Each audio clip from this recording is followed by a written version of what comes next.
More power, more of you in my life. Oh Jesus, oh love, oh power, more of you in my life. Welcome to the second episode of prayer. The last episode, I tried to describe for us prayer as a relationship and intimacy with God. If you have not watched, try and watch it. Now, I want to talk about prayer also today, and I want to give us at this point. I don't know what you're going to call it, but let me describe it like this. Now, when Jesus, our anchor scripture is Luke chapter 18, verse 1. When Jesus said that if you do not pray, you will faint. Now, this is how it is. Let me describe it for you. So, this point I want to explain is that prayer is our life with God. Prayer is our what? Life with God. So, let me explain. If you take out a fish from the river, from the waters, and you bring it to the land, what happens to that fish? The fish begin to suffocate. The fish begin to suffocate and begin to struggle to what? To survive. Then it comes to a point that it begins to faint. It doesn't die suddenly. No. It begins to faint. That's what Jesus Christ was talking about now. It begins to faint. And we know that once life got to a point of fainting, the next thing is death. If something is not done quickly to resuscitate that life, if something is not done quickly to revive that life. And the only thing that's going to revive the life of such a fish is that you return the fish back into the water, back into the environment that it's used to. It is in that environment that he can get his living. Is in that, listen to me very carefully, is in that environment that the fish will get his living. Is in that environment the fish will get his daily bread. Let me stress that to you. Is in that environment that the fish will get his daily bread. Is in that environment the fish can thrive. Is in that environment the fish will fill with strength and power. Is in that environment the fish finds speed. Is in that environment that the fish will be more smarter than any other person that is on the surface here. In fact, if you attempt to catch it inside the water, it will take you skill for you to catch it. It will be very difficult for you to catch the fish in such an environment. Such is prayer. A man that lives in prayer, it will be very hard for you. It will be very, very hard for demons to catch up. It will be very hard for demons to hold him. It will be very hard for demons to trap him. It will be very hard for demons to make him struggle. It's in prayer he finds where he eats. It's in prayer he finds his strength. It's in prayer he finds his living. It's in prayer he finds expression. In fact, your boldness, your confidence, it's in prayer. A man that comes out from prayer, that is relationship with God. Don't forget the first point. Now he comes out boldly. He comes out sound. I want to help you so that you love prayer, so that you don't see it as a tax thing. So when you take a man of prayer outside prayer, he becomes like that fish. You discover that his life, he begins to faint. And as he begins to faint, the next thing is dying. Now, let me explain this fainting and dying in this concept that we are talking about. Now, when we are talking about fainting, it's not that literally you're going to see me, I will collapse. Or I begin to stretch. No, I'm talking about is that you're going to cut me from the stream of my life, from the stream of my strength. You're going to cut me off from the stream of my provision. My provision is in that life called prayer. My strength is in that life called prayer. My courage, my power is in that life called prayer. That is why I call prayer life. For those of us who sees it as life, we cannot survive without it.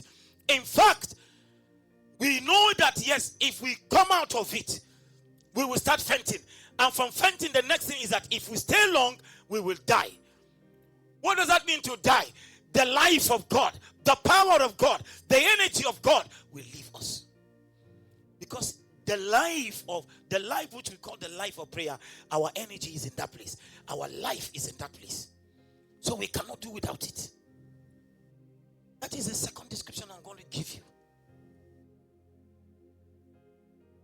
If you take a man of prayer out of prayer, or you stop him from prayer, you are choking him, you are killing her, or you are frustrating her, and the next thing you're going to discover, he has to look for another means of surviving outside God. Because it is very possible for you to survive outside God. Yes, it's very possible. What I mean is that very possible for you to survive outside the life called prayer, or the life of prayer. It's very possible. There are people who are smart in this world. They are like that. The Yahoos, the 419s, the criminals. Do you get it? The prostitutes, the armed robbers. List them. They are all there. The criminal politicians that we have, all of them, they are there. Our bad leaders, the bad pastors, they have other means they can survive outside prayer. When you see a preacher is not encouraging you to pray, he has found another means of surviving. And that is a very dangerous part. Listen to me. Even the ground occult master knows that in order for him to survive and thrive with strength, he needs to pray to the deity that he gave his life to. Such it is to us. If we say we give our life to Jesus, then we need to live in that life, and our life should depend on that life, and we should live in that life. Which life am I talking about? Prayer. Now let me help you. So you say, what is this guy? What is Solomon saying like this? Is it because he's a champion of prayer? No. I'm going to talk about that in the third episode so that you get it very well. But for now, that's not the reason. That's not the reason. We're trying to help ourselves to understand what prayer is so that we live the life of prayer. Prayer does not mean that you have a particular or stipulated time only you pray. No. The book of Ephesians chapter 6, it tells us, it says, pray without ceasing. So, which means that if you are to live the life of prayer, there is no time, there is no moment that you should not be praying. Did you see that? So, how is that possible? Maybe 8 o'clock I pray, 8 to 9 I pray. That's very okay. A legitimate time, a time you fix that you reference God for that. That's still prayer. When you are walking, your mind is meditating on God. That's prayer. Now you are in the office, you are in the business place, you are in the class. The thought of the one you love comes into your mind, and you begin to sing to him. That's prayer. The Bible says, pray all kinds of what? Prayers, supplication, hymns. Did you get it? Songs. Pray them. These are all prayers. But make sure you are not outside the life called prayer. That's our emphasis. Don't stay outside the life we call prayer. If you practice such a life, you can be succeeding, you can be thriving, you can be excelling. But listen to me, you are living in what I call unauthorized subscription life. You know, there's this possibility for you to have some apps in your phone that you connect in the internet, you use them, but you did not subscribe to the original owners. So you are referred to as an unauthorized subscriber. I don't want to say what that means. That's thieving. You get me? That's thieving. So you see, on its own, it's not a good life. So in order for you to benefit from the genuine life, which is the life of God, which is the life of prayer, you need to subscribe to Prayer Life. So that whatever you are getting, your feeding, your provision, your defense, your excelment, your prosperity, it comes from the life of prayer, from the path of prayer. You see, it is a subscribed life. It is an authorized kind of can use those apps, those unsubscribed apps. They will connect you to the internet. They will do some certain things for you. But there are some other deep things about the app, or some protection the app's supposed to give to you. You might not benefit from it because you are an unauthorized subscriber. I remember there's an app in my phone that my media people, we want to use it to do some editing. And there are some other things that we needed. We now discover that until I subscribe before I get it. That's number one. Number two, again, that app will be updated because that's the life. The app has a life with the creator. So the creator always updates his app.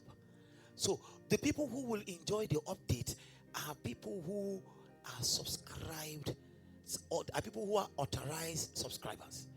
So every time he releases new things in that app, you are an authorized subscriber, you get that, you benefit from it. But the one that is not subscribed, that is an unauthorized subscriber, you don't have access to that update, and then some other functions again, you will not get it. Why? Because there is something I did not give, which is called pay money. So in prayer, something from you has to go. Oh, somebody didn't hear me. I said something from you has to go. Something from you had to be given to the one who has that life that you came into. And when you give out your life to him, it means that what you'll be getting in return is his update. It's the innermost part of him that other people cannot get. You will be getting in prayer. So in essence, what I'm saying, and all these things I'm saying, is that every time you live the life of prayer, there is an update of heaven for you. Where heaven is moving to is in place of prayer. You see it and you hear it. Where God is in place of prayer. When you hear Jesus who say, I say what my Father say, I go where my Father go. When he comes up from the place of prayer, there's a communication already. Deeper communication, and he knows where the Father goes to. He knows what the Father is saying. So at such moment, he uttered them. Or he moves to that place. My question to you as I round up this session: where are you surviving from? Because I gave you a description of a fish out of water to the land. Where are you surviving from? The fish is surviving place is water. And I felt to even describe something for you. And it's not that on the earth where you brought that fish, there are no living beings. There are living beings there. Through of us, there are human beings on earth. There are animals that are thriving and living their life comfortably upon the face of the earth. But the fish is a living thing also. But when you take him out from his confine and you bring him to your own kind of confine, he will not survive. So that's what I mean, that yes, you can live a life without the love of prayer, but you will still survive. Did you get it? Why? Because there are people who survive like that. But the fish, for him to survive, he needs to survive inside the water. People like us, where we survive, where we eat our daily bread, where we take our daily bread, where we boast, where we are strong, where we fly, where we run, is in the waters of prayer. The life of prayer. If we take us out of prayer, we will start fainting, and at the end of it, we die. I'm trying to give you the picture of prayer so that you live that life. Live that life. Live that life. I will meet you on the third episode. If you have not listened to the first one, you need to go and listen to it. Then come to the second one now that we are talking about. And then now you listen to the third one. Because I'm going to take us through the lifestyle of prayer. So that you will see that prayer is a lifestyle. Prayer is not just an event. It's not just a religious event. It's not a religious event. It's not something for just all night, or something for just only Sunday. No. It's far, far more than that. The Lord bless you, and may his grace continue to increase you in the name of Jesus. See you on the third episode.